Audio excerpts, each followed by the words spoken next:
আজি ঘোষণা হোৱা লোকসভা নিৰ্বাচনৰ ফলাফলৰ ওপৰত শৃংখল চলিহাই শিৱসাগৰত কি মন্তব্য দিলে আহক আমি এই বিষয়ে অলপ শুনো।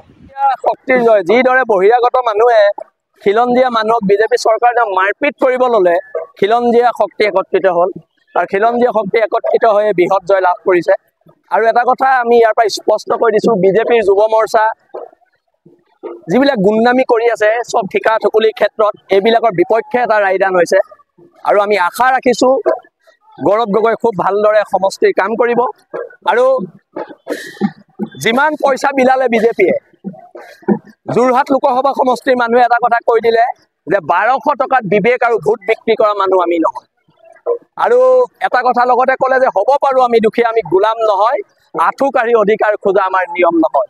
আৰু বেয়াও লাগিছে বিজেপিয়ে ইমান পইচা বিলালে, পইচাবিলাক মানুহক আমি কৈছিলোঁ, যিমান আমালৈ ফোন আহে যে এনেকৈ 10,000 দিছে, 15,000 দিছে, মোলা লৈ লওক, ভোটটো খালি গৌৰৱ গগৈক দিব, সেইটো কামেই কৰিলে। আৰু আচলতে এইটো এটা ৰায় হৈছে বিজেপিৰ গুণ্ডামিৰ বিৰুদ্ধে, বহিৰাগত মানুহৰ গুণ্ডামিৰ বিৰুদ্ধে।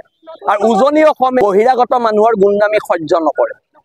কাম কৰক, আমি সেইটোৱে বিচাৰিছোঁ। আৰু তেওঁৰ এটা নিজস্ব ভিজন আছে। আৰু আটাইতকৈ ইম্পৰ্টেণ্ট কথাটো হৈছে তেওঁ 6 জনগোষ্ঠীৰ কথাটো সংসদত উত্থাপন কৰিব লাগিব। যিহেতু আমাৰ লগত আলোচনা হওঁতে তেওঁ উত্থাপন কৰিম বুলি কৈছিলে, সেইটো বস্তু উত্থাপন হ'ব লাগিব। আমাক আমাৰ অধিকাৰ লাগিব, প্ৰাপ্য অধিকাৰখিনি লাগিব। সকলোকে ধন্যবাদ জনাইছোঁ, অন্তৰৰ নিভৃত গুণৰ পৰা ধন্যবাদ জনাইছোঁ।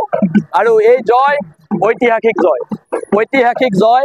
বিজেপিৰ ধন বল বাহুবলৰ বিৰুদ্ধে এই জয়, বিজেপিৰ গুণ্ডামিৰ বিৰুদ্ধে এই জয়, বিজেপিৰ স্বেচ্ছাচাৰিতাৰ বিৰুদ্ধে এই জয়। এই জয় হ'ব। আৰু অনাগত দিনত 2026ত এখন নতুন চৰকাৰ গঠন হ'ব। তাৰ কাৰণে সকলো সাজু থাকক, যুঁজিবলৈ আৰু বেছি সময় নাই, মাত্ৰ 1.5 বছৰহে হাতত আছে।